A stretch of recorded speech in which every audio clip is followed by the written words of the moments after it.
Der türkische Jugend- und Kulturbund in Wiesbaden-Biebrich gibt Nachhilfe und organisiert Sprachkurse und wird deshalb von der Stadt finanziell unterstützt. Soweit, so gut. Das Problem ist nur, dass dieser Verband allem Anschein nach von den Grauen Wölfen unterwandert ist. Die Grauen Wölfe sind eine extreme türkisch-nationalistische Vereinigung, juden- und kurdenfeindlich und werden vom Verfassungsschutz beobachtet. Wer im Internet nach den Grauen Wölfen sucht, stößt auf martialisch anmutende Seiten. Dort wird auf die Nation, auf die Heimat und auf die Waffe eingeschworen.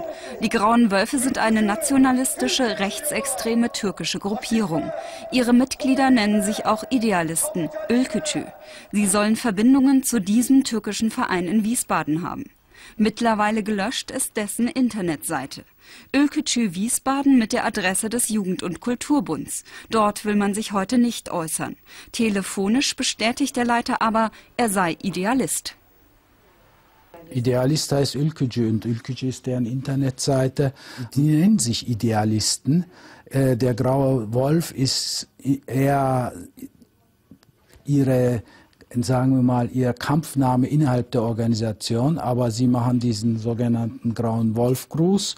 Ein politisch einschlägiger Gruß. Viel Verwirrung gibt es in Wiesbaden, ob der türkische Jugend- und Kulturverband von Grauen Wölfen unterwandert ist. Fakt ist, es fließen Steuergelder, 4.560 € in diesem Jahr. Die Stadt kommt ihrer Pflicht nicht nach. Die Richtlinien für die Vergabe solcher Gelder sehen vor, dass die Stadt das überprüft und dass sie mitredet. Sie hat das aber einfach dem Ausländerbeirat überlassen, nicht reingeguckt. Und wenn eben sich herausstellt, dass da undemokratische Tendenzen sind, dann hätte die Stadt längst das unterbinden müssen. Es gab schon seit einiger Zeit Verdachtsmomente oder so ein, ja, schwer zu sagen, so was Nebulöses, dass es da eventuell eine Verbindung zu dem Thema Graue Wölfe gibt. Und das hat uns auch beschäftigt. Wir haben auch versucht, dem nachzugehen, haben das aber nicht mit dem Nachdruck gemacht, weil wir auch nicht wirklich gedacht haben, dass jetzt da was Schlimmes dahinter steckt. Ja. Man dürfe niemanden vorverurteilen. Allerdings schließt die Stadt Konsequenzen nicht aus, sollten sich die Verbindungen des Vereins zu den Grauen Wölfen bestätigen.